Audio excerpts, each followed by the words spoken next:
Thank you everyone for joining. I am very happy to be able to host this panel with so many amazing people. We have our patients here. We have Amy Shecter, who's the CEO of GlamSquad and EverBody and many other amazing companies. She's going to be moderating the panel. And Amy, I'm going to bring it to you. Thank you everyone for joining. Great. Thanks. Hi, everybody. Thank you for being here. Bracha was kind enough to talk a little bit about my background, but really my background is I'm a 5-time CEO. I've helped support companies in all different kinds of beauty and fashion and wellness and medical, retail, and now I'm working in a number of different entities from jewelry to GLP-1s. And we were chatting about this idea that there are so many people that have so many questions. And why don't we do a webinar and see if we can answer some of those questions and engage with people to learn? So what's on your mind?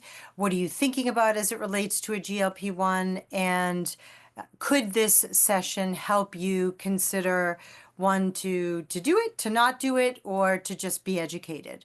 So with that, I'd like the panel to introduce themselves. And what we've done is put together a team of people that should help you look at it from all different sides. So from the point of view of the doctor, the nurse practitioner, and people who have been through it. So Bracha, do you want to give everybody a little bit of a background on you? Yes, thank you. Thank you, Amy. Bracha Banayan, family nurse practitioner and CEO of IVDRIPS. I started doing weight loss in our practice about 3 years ago because I personally have gained 15 pounds during COVID and I struggled to lose it. And through my journey in trying to lose weight, I went on Ozempic semaglutide and I learned a lot about the medication. I realized how powerful it was when used correctly. And I learned that we could help many people through navigating taking the medication appropriately could help save many lives, but also help people just feel and look better and feel more confident in their body. And so that's me in a nutshell. And thank you everyone for joining. And I'll pass it to Dr. Halstrom, Amanda. Hi, everybody. My name is Amanda Halstrom. I am an endocrinologist, so I specialize in hormonal imbalances. Specifically, I see people for type 1 and 2 diabetes, PCOS, thyroid disorders, as well as many other hormonal abnormalities. But I have a particular interest in weight management and obesity. I have a similar background to Bracha. I kind of struggled with my weight for when I was younger, and then I started playing tennis competitively, and just realized how how far taking care of your body was from both a dietary perspective as well as exercise. And so I decided to sort of focus in on this field in my profession.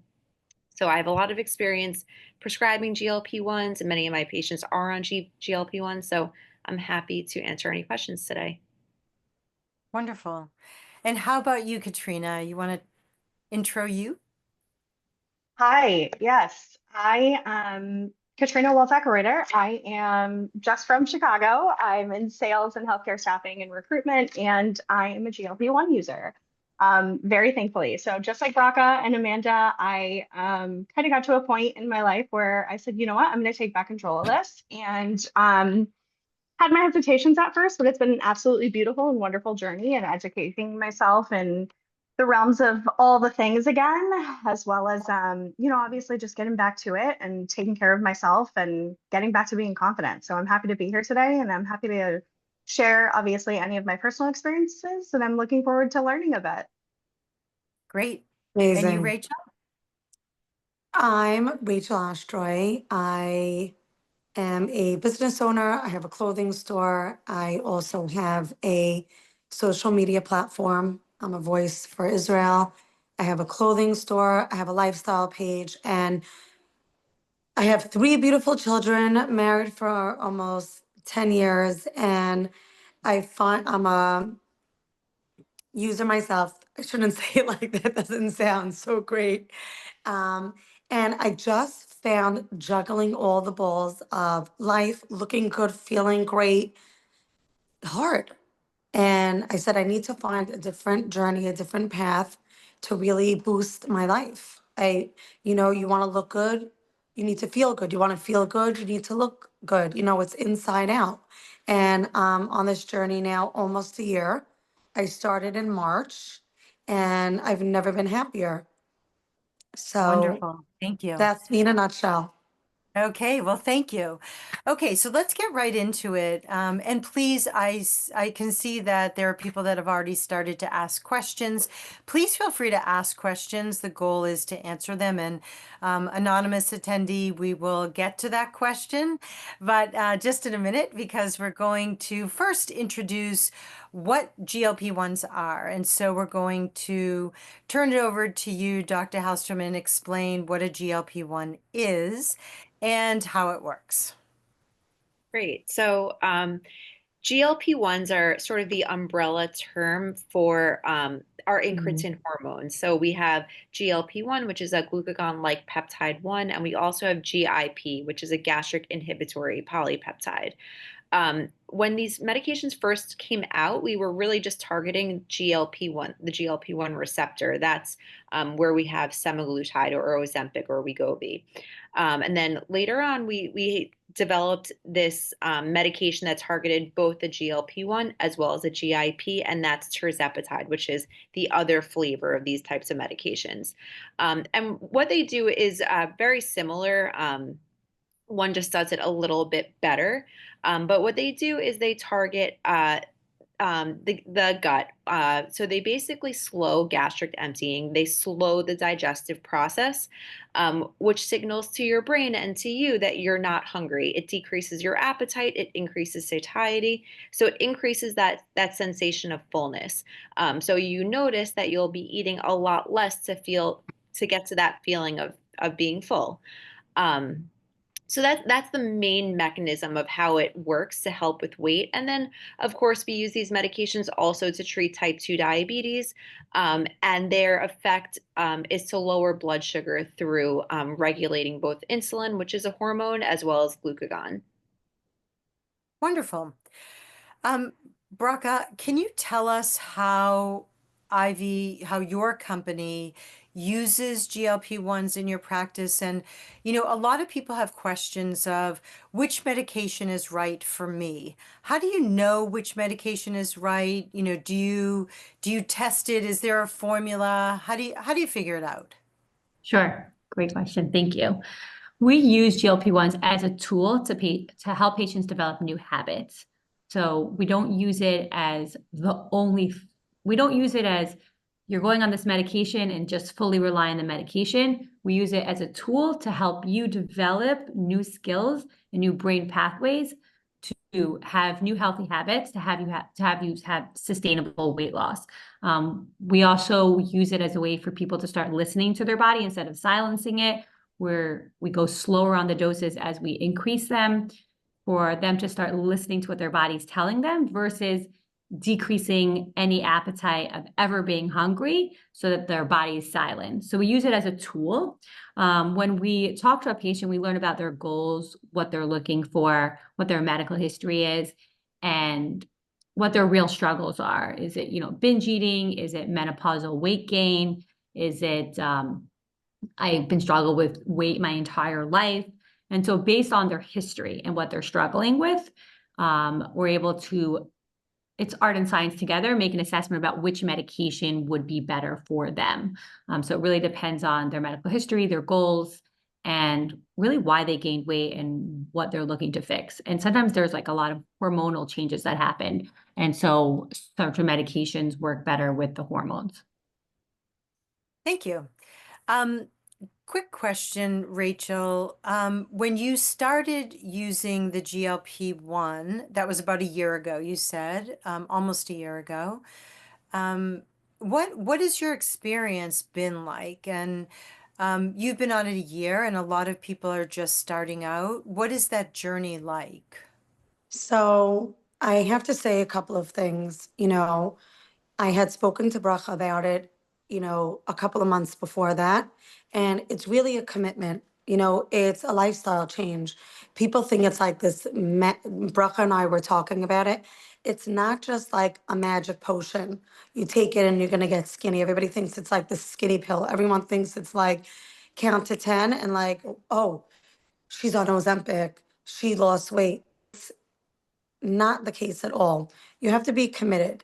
So there are different steps that you have to take to see what's right for you. In the beginning, Bracha had put me on a different dose of semaglutide, and I was nauseous for a little bit. It went away right away, and I wasn't losing weight. And then Bracha changed it up a little bit to a different medication, and I started shedding the pounds. So let me put it like this. I started in March. I would say in June, I didn't see any results. And then from June to August, people were coming up to me. What are you doing? Oh my God. And it was such a great feeling. I see Katrina's like smiling, like she understands the feeling. And the commitment that I also made was listening to what Bracha was telling me. There are certain things you need to do. You need to weight train, you need to exercise. I haven't like tackled those yet because that's not like who I am. But now that I'm starting to see results, I know it's something that I have to do. Drinking the water, doing the exercise, staying away from sugar. So that's what I'm trying to say. When people think it's like this magic potion that's just going to make you lose the weight, if you don't do the work, you're not going to see the results. Yeah. The Thank you journey for was that. really, I want to just add in, many people have the medicine administered through a doctor and they just write them a script, and they're not really having a one-on-one with someone who's guiding you through the journey. With IV drips, I have to tell you, Bracha checks in with you every single week. Like, part of the reason I told you I'm busy, I work, I have a store of 3 kids, I'm married almost 10 years. She cares about me and me seeing results more than I do. So she calls me and she's like, Rachel, we need to jump on a call. Tell me what's going on. Let's increase. We need to do this. You need to stop eating sugar. She's like a coach. It's like Rocky Balboa with the coach. It's like a good boxing match. Yeah. And when people Yes. ask me, because I talk about it on Instagram and I share it in my store, because I'm a really authentic person. Like, I'm not going to sit here and tell you I started exercising, because I don't. But if you want to see quicker results and you want to do it the right way, if you follow the regimen, the work will pay off. So I'm losing weights a little slower now, only because I'm not following through everything I should. And if I would, I know I would be losing more weight.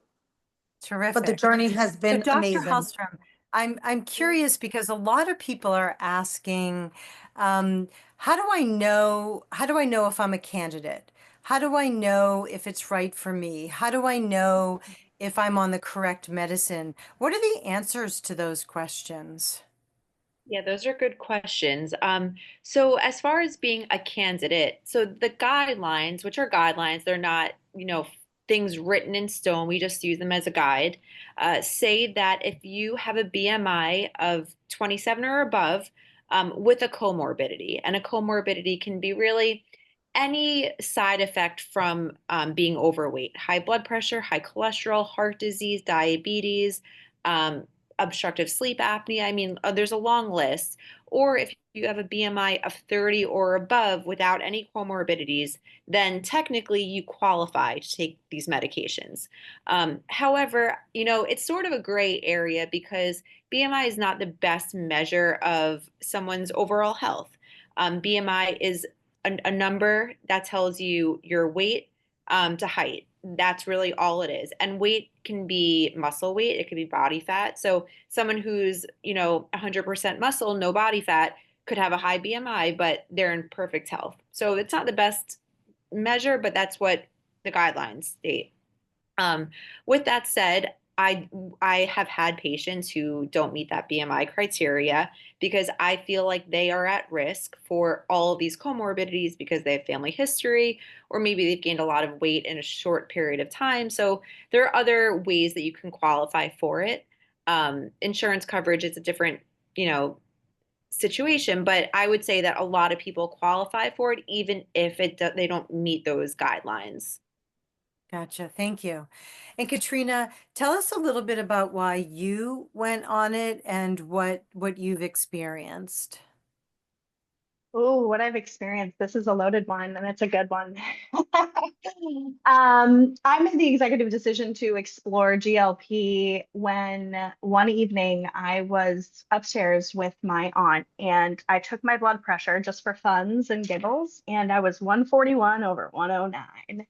And I was like, ooh, we're not doing this anymore. That scared me. It was a good little wake up call. I knew probably about a week prior, we as women, I'm sure everybody in the room, even if I can't see your faces, you may be able to relate here a little bit. I almost felt like I moved into like a new category. I could feel it on my body. I was like, ooh, I've gotten another 2 or 3 pounds on, right? And I could just feel that in my body. That evening we had actually went out to dinner, and you know those Mexican Cokes, the ones that come in the bottle that are the raw sugar, I was able to take down 3 of them. And I was like, oh, that's really different. I really don't like that, right? Like I've never been able to do that in my life, and I don't know why that's happening. We're not comfortable with that. So there were some things that really just kind of woke me up a little bit. I made the decision to kind of look into, okay, like if I were to do something like this, what would the journey be? Just like Rachel was kind of talking about, like I didn't want to just rely on a medication. I knew that it was going to be a full lifestyle change, and I didn't really understand that until I talked to Bracha and her team, which was very eye-opening. And I have had the most fun committing to all of it. I started GLP-1. My first dose was on December 29th of 2024. I am 6 weeks and 3 days in, and I started at 168. I am today 144. That is Wow. 2 days. Massive, right? That is 2 days of strength training a week, 10,000 steps a day, at least, a half hour cardio, and then a full complete overload on my diet regimen. So I've really tried to just stick to, obviously intaking the right amount of protein, 90 ounces of water a day, like doing the things and staying fully committed. And I've had wonderful results thus far. So Yeah, amazing. Thank you. You're So, like inspiring me now. so when you pick come up work out with Instagram me, right Rachel. now, Come to me. when you Sorry. pick up Instagram right now, you can't go a minute without seeing GLP-1s cause thyroid cancer, GLP-1s cause any kind of cancer, gallstone, you name it. Bracha or Dr. Halstrom, what do you guys think about that? What do you think about all these new articles coming out every day saying, this and that about what they always call it Ozempic, but we know it's not always Ozempic. What do you think about that? I'll let you go. Okay. So it's so funny because I think that's like the number one question from my patients is like, am I going to develop thyroid cancer? Or like, I have a thyroid nodule. Does that mean I can't take it? Or I have a history of thyroid cancer. Can I not take it? And the answer is always no. So no, that's not a contraindication. Yes, you can definitely take it. So there's been nothing to show a cause and effect from GLP-1s and thyroid cancer per se. However, we did see in animal studies what some of the first trials that came out that led to Ozempic's FDA approval showed some sort of cause and effect between GLP-1s and medullary thyroid cancer. It's a very rare version of thyroid cancer. I would say less than 0.01% of the population who has thyroid cancer actually has medullary thyroid cancer. So that's the only group of people who should avoid GLP-1s. There's no association with the more common thyroid cancer, which is papillary thyroid cancer. It has no adverse effects on thyroid nodules. And there was an early study that showed that there was actually no increased risk of pancreatic cancer, breast cancer, or other thyroid cancers with these medications. So that can definitely, that myth can be put to rest because there's really no association. Terrific. Thank you. And Bracha, what kind of patients do you see that come in for GLP-1s? You know, I've heard people say, oh, you have to be very heavy, or, oh, you have to have a certain body type. Is that what you're experiencing as well? Sure. I just want to add one thing to what Yeah. Dr. Halstrom was saying, is that another side effect that people ask about is nausea. And if you learn to use the medication correctly, you will not experience nausea. The nausea happens when your sugar starts spiking on these medications, and it's almost your body talking to you. It's like a coach talking to you and telling you, I don't really like what you just ate. It doesn't mean if you're not feeling nauseous, it doesn't work. But when you do get nauseous, it's almost a way of that is talking to you. And so if you learn how to eat foods that are good when you're on a GLP-1, or you learn how to move away from high carb, simple sugars, you likely will not feel nauseous on this medication. It's really just about training your body how to eat.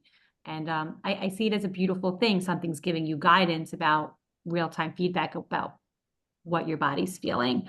The type of patients that I would say come to us at IVDRIPS are really patients they gained weight after giving birth and they were not able to return back to their body that they were before they, had children. Someone that gained weight during COVID, a lot of patients who just do nothing different, but they just gain weight like during menopause, which is like a really Menopause. yeah, like 8 pounds for no reason, doing nothing different. And so people who just really struggle to lose weight, most people have been struggling for many years. They are doing everything and they're just frustrated. They're like, I don't feel good about my body. Sometimes it's medical conditions, but sometimes there's not like the blood pressure is high, but I just don't feel good about my body. A lot of females say, I don't feel comfortable looking at myself in the mirror. I don't feel comfortable looking at my body. I don't like how I look in pictures. I avoid pictures. I mean, some people don't even, they'll send me a before picture. They're like, I don't really have a lot of before pictures because I actually don't like how I look. And it's how they feel. And I think I hear it so often. Patients are just like, I'm so frustrated. I can't lose weight. I wish I could do it naturally, but I'm still here years later and I can't. And I think slowly people are learning that really weight loss is not about willpower and it's so much more deeply complex, and something like this could help them get to the goals that they want. So Great. Thank you. Okay. Katrina and Rachel, just a quick round. Did you have side effects? Katrina, you go Katrina? first. I had side effects week two for 1 day. And it was because I switched my injection site. So I listened, right, to everybody saying, hey, don't always go to the same injection site. So my first injection site was in my stomach. I did the other side of my stomach. I learned real quick, okay, we don't like that side of the stomach. It's been the arm since, both arms, and I've been fine. Interesting. I also am 100%, I will say to Bracha, like I hear what she's saying about the high carbs and the sugar. I really did everything I could to refine my diet before I made a decision to start GLP-1s. And when I went on them, sometimes you have the sweet tooth. Sometimes you have okay, like I want the extra potatoes or I want the rice, right? And my body immediately tells me, okay, wait, not too much, right? And so just listening to that, right, is a big thing. I've only had 2 bouts of nausea in total in my entire 6 weeks and 3 days on. One was from, again, injection, and the other one was from a food intake. So. And you, Rachel? So interestingly, I had no side effects, no nausea, not feeling tired, no fatigue. My craving for sugar didn't go away at first. So you need to listen to your body. And again, I want to just clarify this. I know I took a look at who's on the webinar. You have a lot of women. There are also so many men that I speak to that want to really start the journey. And I have to say that not having the side effects is such an important thing to talk about also, because I want people to know it's not the same for everybody. It's like no two pregnancies are the same, no two journeys are the same. And you have to also, like, when people are telling you, oh my God, are you sure you want to start the journey? Like, you're going to be super sick. I had no side effects. Like what Katrina was saying, she had one day. I had the first day I did the injection. I remember it was on a Friday. I was maybe nauseous for like an hour and then it went away.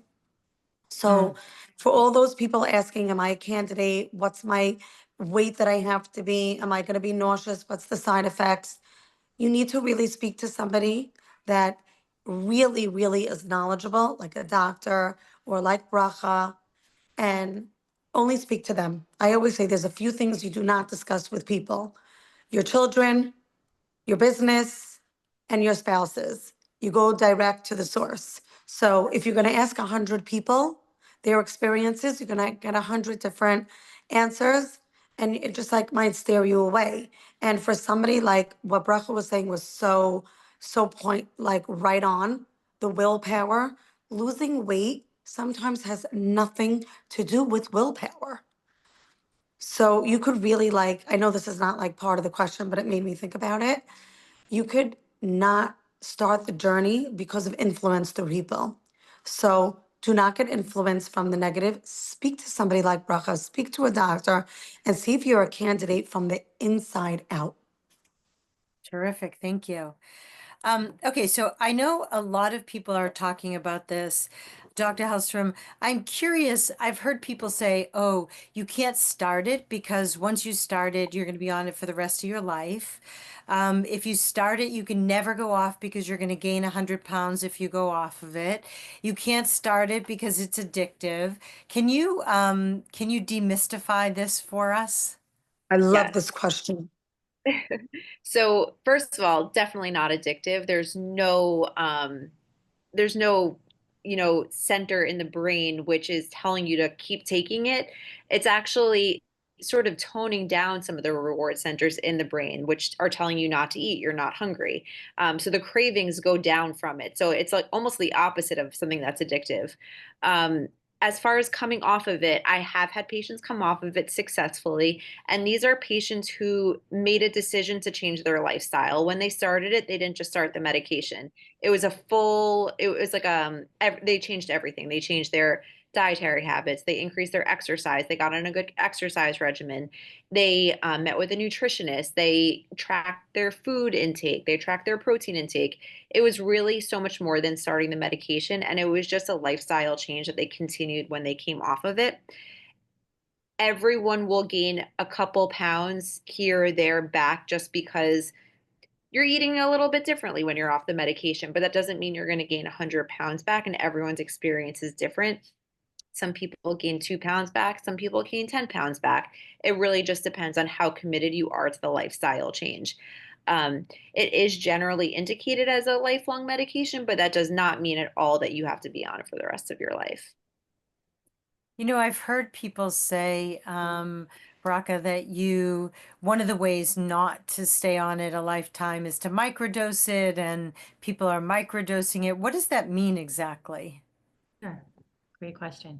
So I would say, we saw certain studies when people go on these medications, when they change their lifestyle modification or when they don't, you usually will see that both populations, both groups will lose the same amount of weight, but the people that keep the weight off are exactly what Dr. Halstrom said, where they changed their lifestyle. Those are the people who kept the weight off, and because they're also using the tool to learn new habits. When you're microdosing on these medications, so sometimes microdosing not everyone needs high doses. There's the Ozempic doses that work for people who are trying to control your sugar, but not everyone needs to go that high. It's not necessary for everyone. It's not one size fits all. Microdosing could happen either they just go on lower doses or they don't use it as often. Sometimes we microdose people for other reasons outside of weight loss. For example, we put people on it who just struggle with binge eating, not necessarily looking to lose weight, but just in general, the obsessiveness. Or even I put patients on it who have bulimia, who couldn't control the impulses. So the microdosing could happen on different levels. I mean, a lot of times I put people on it who are in their 70s, they're want to lose weight, but they actually don't have a strong appetite. Someone like that, I'll microdose because I don't really want to cut her appetite, but I want to also decrease her sugar spikes. So we play around with it. It's art and science together. And then sometimes patients go on it to lose weight. So we go on a little bit, not very small doses, a little bit higher, enough to decrease their appetite. And then once they lose the weight, we microdose them to maintain it. But also sometimes they don't need it for the weight loss anymore. At that point, they saw the benefits of the drug, of the inflammatory response that it has. It decreases inflammation in your body. So certain patients just stay on it because they see, hey, my skin's better. I'm having less inflammation in my body. I feel better on it.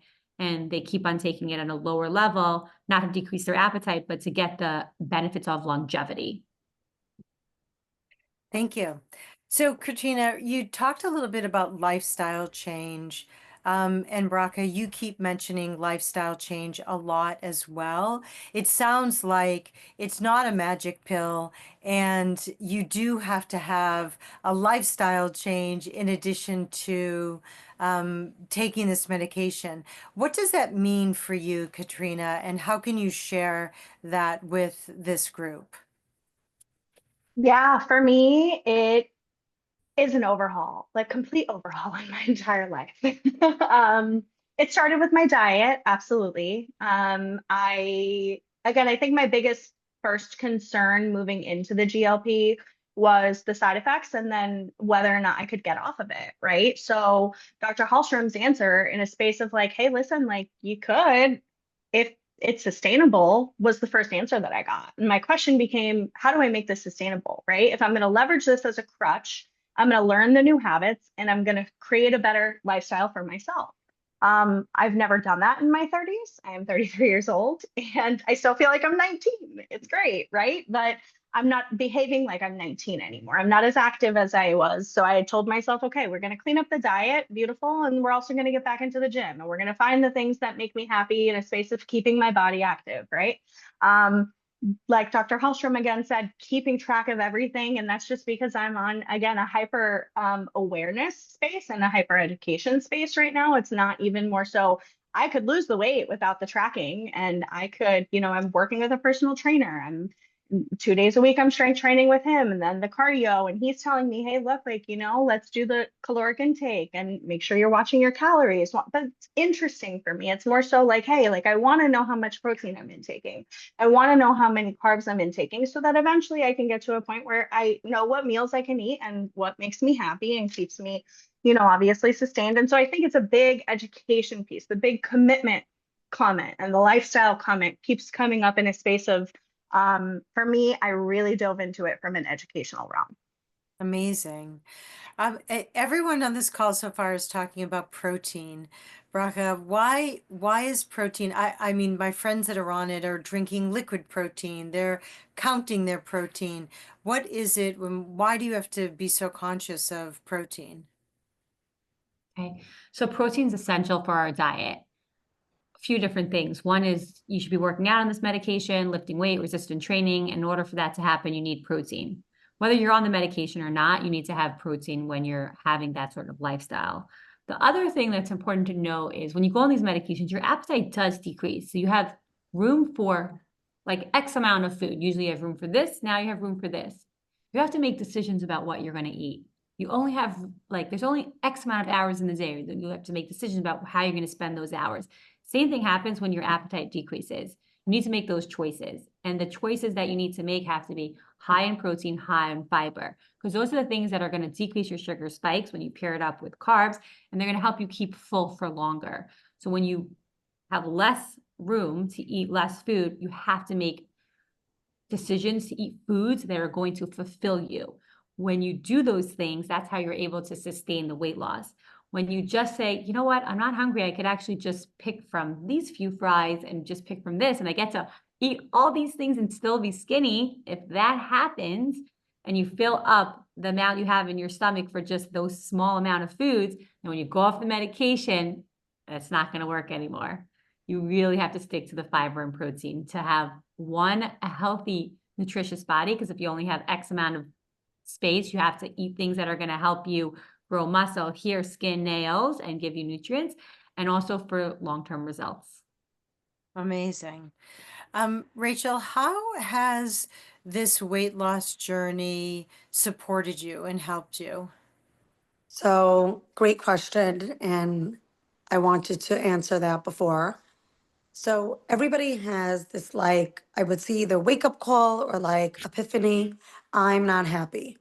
You know, I always say it comes like from an emotional part, right? We look in the mirror, and even though it's a physical aspect, going back to what I said before, it's like it's the inside out and the outside in. I really didn't like how I looked. I was menopause and I didn't know. So the first time Bracha reached out to me and said, Rachel, what do you think about starting the journey? And I was like, she asked me first, are you done having kids? And I said, no, I still want to have another baby. And then slowly I realized I was menopause. And Katrina, you're a little too young for this. I went into early menopause. I'm a gene carrier, and one of the symptoms is early menopause. I'm only 44, and I'm already menopause for 2 years. And I would say in the past 2, 3 years is when I really started to put on that, like, that thicker, heavy weight. Like, it wasn't like 1 or 2 pounds, it was like 3, 4 pounds. And I work in a clothing store, right? So it's like, let's say a banker, right? They wear these beautiful suits and they have to have this like certain powerful feeling. A suit empowers you. When you work in a clothing store, to feel lumpy and schlubby, that's like always the word I use. It doesn't feel great to sell someone else a dress. And I would see the difference in my performance in the store. And that's when I started listening to the inner Rachel. I need to get back to me. And this is what I always say. You need to have a conversation with yourself. Don't ask your friend if starting, you know, the journey is right for me. You have to consult with a professional. I called Bracha and I said, I think I'm really ready. I'm menopause and the weight is just coming on and not going off. And that's how I really started. And it made me feel great because I made the decision, I made the commitment. But, I'm so happy that we're actually doing this panel because now I'm listening to somebody. Oh, my light just died. Sorry.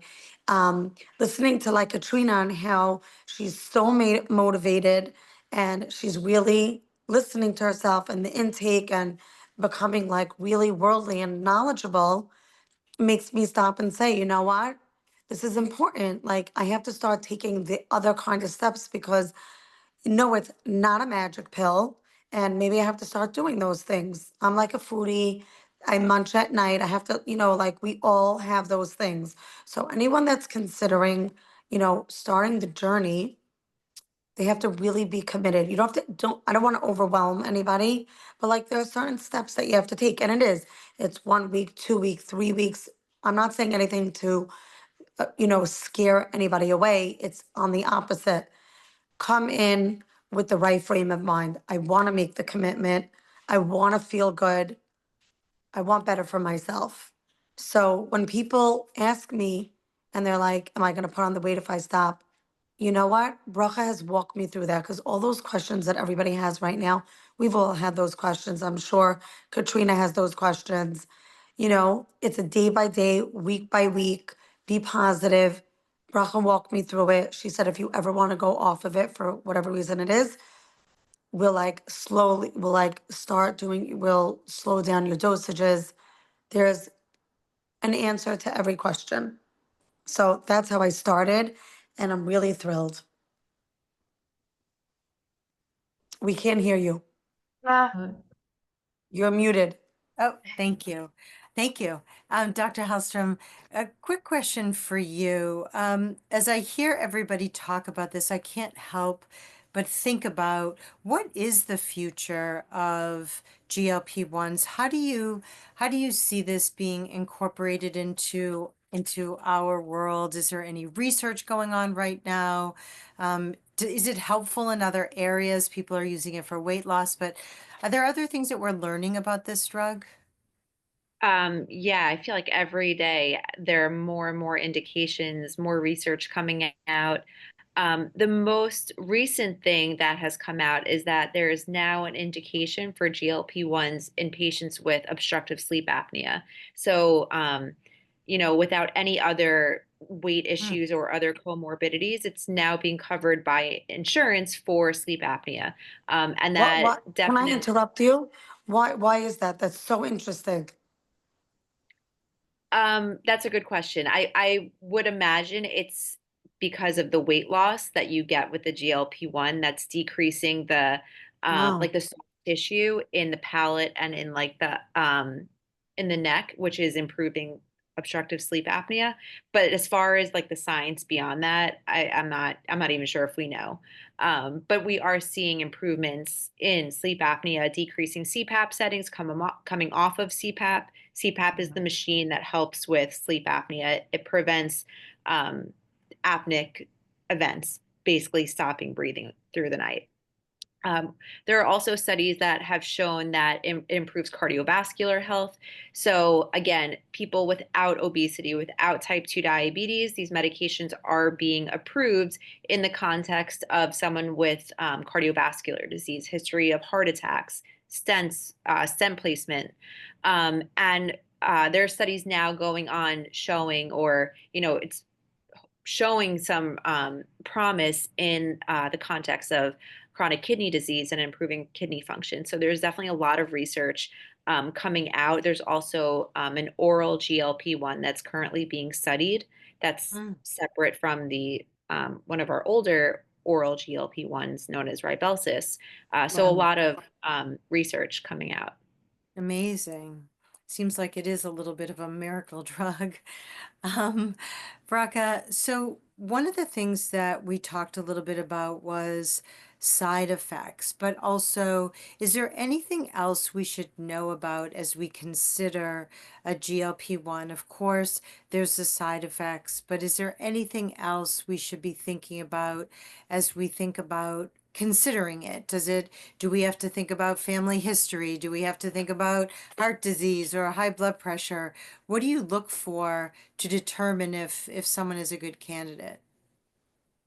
So, of course, if someone has any sort of cardiac history, family history, they're not necessarily there, but they're the prediction of the way they're living their life. A lot of times we'll put people on a glucose monitor and we'll see maybe their hemoglobin A1C, which shows if they're diabetic or not, isn't diabetes yet, but we could actually see on a glucose monitor with some simple blood tests if someone's going to become diabetic in the next couple of years, which is very cool. So at that point, hey, why should we wait so many years? By the time you have diabetes or have high blood sugar, so many different things had to break down in your body for your body to give up in that area. And so the fact that you allow your body to get there, that's a problem. So let's fix it while we're still okay, when your body's just sending little signals saying, hey, it's too much sugar. I'm starting to store it in my fat. That's what happens, right? We store it in our fat, our adipose tissue, or our liver. So those are things that we look out for. But people could use these drugs not only for weight loss. I consider it a brain drug as much as I consider it a gut drug, meaning it helps people lose weight and it slows down your GI tract and makes you feel full for longer. But it does a lot of things in our brain that help us. So people who are suffering with like alcohol addiction or just impulsive behaviors. That's what we said about binge eating. This drug, what it does is it delays instant gratification. And I believe that we're going to see more and more studies come out. Aside from the cardiovascular stuff, we're going to see more and more studies coming out about using these drugs for addiction for multiple different things, whether it's smoking, alcohol, binge eating. We see it for sugar addiction, but what other addictions are we going to start seeing it? And because it delays that instant gratification that happens in our brain, it splits what I think logically, what I feel emotionally, it splits those decisions. So it allows people to make different decisions when dosed correctly, which is basically a brain drug. And that's really cool because then you could use that to develop new skills to make new habits. So that's like how we use it at IVDRIPS as a more of a brain drug. And I'm fascinated by it. It's really cool. That's amazing. How important, I think, Katrina and Rachel, you've both talked about lifestyle change, how you definitely have to commit to a lifestyle change. Katrina, how important is like a support system or I don't know whether it's nutritional support or, physical support or what you should eat every day. How important is that when you're taking this medication? I wouldn't say that it's like a game changer, but it is something that keeps me going on a weekly basis. So it's a game changer for me specifically. I see a dietitian once a week, covered by my insurance, which is great. So she was the one who really helped me obviously understand like, hey, listen, how do I tweak this for this? How do I tweak this for this? Right. Again, it was just so important for me to try to understand how to do those things instead of just relying on the internet or my NP, Alyssa, who works for IVDRIPS, has been nothing but helpful in spaces of support of anytime, again, just like Rachel said, Bracha picks up the phone and calls her, right? Like that's important for me, checking in, constantly checking in. My friends, my family, right? The physical support, I made the executive decision to go see a personal trainer because I wanted to learn and understand how to do the things properly from a strength training realm because of the fact that I knew how important that was. And I also, again, from a lifestyle sustainability standpoint, I want to be able to sustain that when I'm done, right? So anything I can build to mold for myself now, even if I'm, obviously still not seeing a personal trainer by the time that I'm not done dosing, great. I've learned the things that I need to from that space. And that has been absolutely, obviously, he's in my ear and he's looking at my watch information and texting me. And it's been vital for me to have the support systems across the board. Amazing. Rachel, how about So, you? so because I'm a very authentic person, my journey right now is very different than Katrina's. But what I love that she's saying and what I really value about Bracha is your body is maintenance. Your body, the intake is so important. It's like you get this beautiful orchid plant, and if you don't water it and you don't give it sunlight, it's going to die. And you're like, 1 minute, I bought this plant. It's supposed to be an orchid. It's expensive. Like, why doesn't it not look as beautiful as it was when I bought it? It's because you're not giving it the support that it needs. So it's the same thing with GLP-1. If you do not take the proper steps, the water, the protein, drinking the water, and these are the things that Bracha told me from the beginning. So in the beginning, I lost the weight, and Bracha keeps telling me, Rachel, if you don't start eating right, exercising, lifting weights, and cutting out the sugar, you're not going to see the same rapid results. And it's such an important thing. And that's why I keep stressing it, because you can't look at somebody and say, oh my God, she lost so much weight. You are not her and she's not you. The same thing with Katrina and I. Katrina's losing the weight so fast because she's taking the proper steps and she's really committed. I'm committed to injecting, but I need to be committed to everything else. So if you decide to sign up and say, I'm going to do this, you need to be the voice inside, because the only one who's going to help you lose the weight is you. So you need to be committed to say, I'm going to get the trainer, I'm going to go to a nutritionist, I'm going to drink the water. If you commit properly, I guarantee you, this is not a sales pitch because I'm really honest. Even like I was looking at the questions before and I called up Bracha, I said, I'm honest. Bracha, I'm not going to say I exercise because I don't. Because I know there are people listening out there that are like, wait, I have such a hard time exercising. I want them to know that's me. And then there are people motivated like Katrina that are motivated. So I'm listening to Katrina and I'm like, wait, you know what? I want to be one of that living proof that I could lose the weight faster now if I start exercising. Maybe tomorrow morning I'm going to wake up. And then you know what? In 6 weeks from now, I'm going to lose 6 more pounds, because you know why? In the past 6, 8 weeks, I called Bracha and I said, I haven't lost any weight. She's like, Rachel, this is why it's so important to have somebody like Bracha administering the medicine because you have a friend, you have a professional, and you have somebody cares about you and wants you to see the results. Terrific. But I Thank will you. say too, you have to be ready, right? Just like Rachel said, like I was in a 100%. space where I was not ready for years, and it was like a wake-up call. It was like something happened to me overnight and everything shifted, and I just threw myself head first into this self-determination, and I'm gonna learn the lessons that I need to about delayed gratification. And thank God Yeah. it's a brain drain too, And I want to because just, you I like know, that. And I want to say one other thing, you know, because I work in a dress shop and I hear a lot of girls talking because women walk in now that were like a size 14, 16, and now they're like a size 6, 8. And I hear women saying, oh my gosh, I have a wedding. Give me the number to IVDRIPS. You look amazing. And I tell them, this is not like a quick fix. You need to be ready to do it long term. That doesn't mean that you need to stay on it forever, but you need to know it's not just the potion. If you want to do it, you have to do it. It's not just, you remember the watermelon diet? These like yeah. crash diets, Yeah. right? GLP-1 is not a crash diet. It's a commitment. It's a lifestyle change. You have to say, I am ready, not for your friend, not for your husband, for you. Mm. Terrific. Thank you. So I think we have time for one more question. Then we'll open it up. If anybody has any questions, please put it in the chat. But Bracha, one of the things that has come up quite a bit with people is the cost of this. Does insurance pay for it? Do they not pay for it? How do you get them to pay for it? What's the world around this? So unfortunately, the world would be amazing if insurance did pay for all of these medications, because we'd have, you know, in a couple of years, a perfect world and everyone would be in perfect health.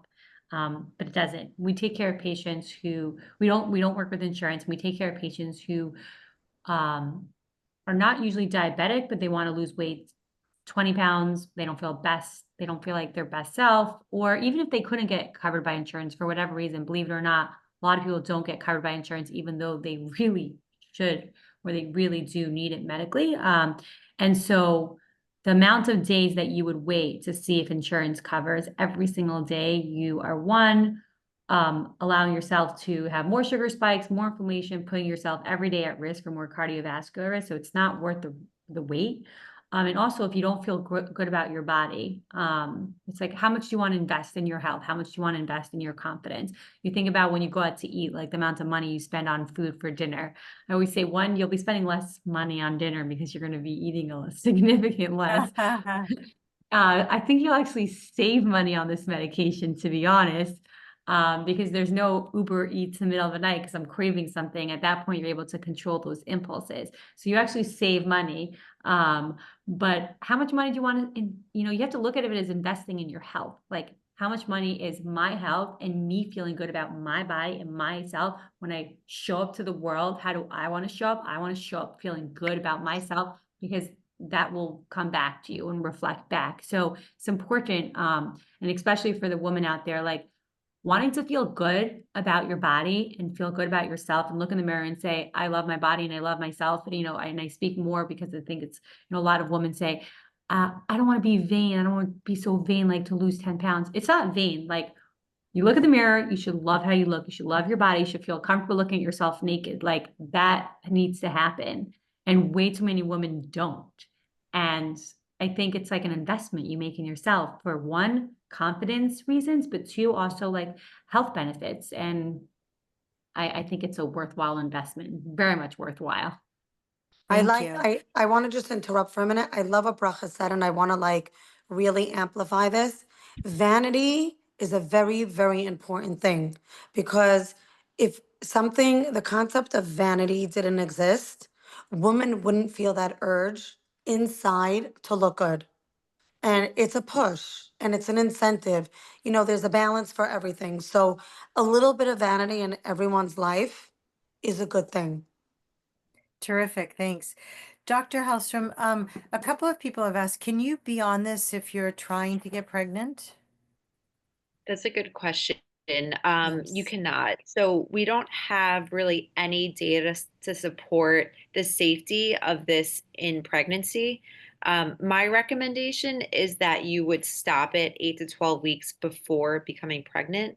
I have had patients who are on it, and for a multitude of reasons, their fertility improves, they become pregnant, and we stop it right away. So, and that leads to a healthy pregnancy. So I'm not going to say that it could harm the baby, but we generally say if you're planning pregnancy to not start it or come off of it. Terrific. And somebody also asked, I saw, if I had skin cancer and pancreatitis many years ago, can I still qualify for this? Great question. So, as far as skin cancer goes, no risk. You can take the medication. Pancreatitis is a little different. So, we normally will say that if you have a history of pancreatitis, you do not go back on, you do not take this medication. There is a very, very small risk of pancreatitis with GLP-1s. So, that I would say is like a relative contraindication. Yeah. Okay. Agree. We're getting close to time. That's different than, Yeah, I want to just say Okay. one thing. Even if people are having it already administered, they started with somebody else and they don't see results, it's okay to like call up Bracha and say, listen, I started, I'm not happy. People call me all the time. They're like, I'm already doing it through my doctor, or I'm getting it here. The whole point of it is to be on the right track. It's the same thing like exercise. The person who is administering it is just as important as the exercise, as the intake of the right diet. It's a full circle. Terrific. One other question, Dr. Halstrom.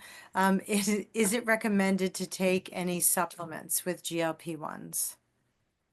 Yes. I think that's like user dependent. Everyone might have a different answer. I'm not a huge supplement person. I believe that everyone should take a multivitamin to get adequate vitamin D, calcium. A lot of people on it are women. A lot of those women are postmenopausal. So for bone health, it's good to be on vitamin D and calcium.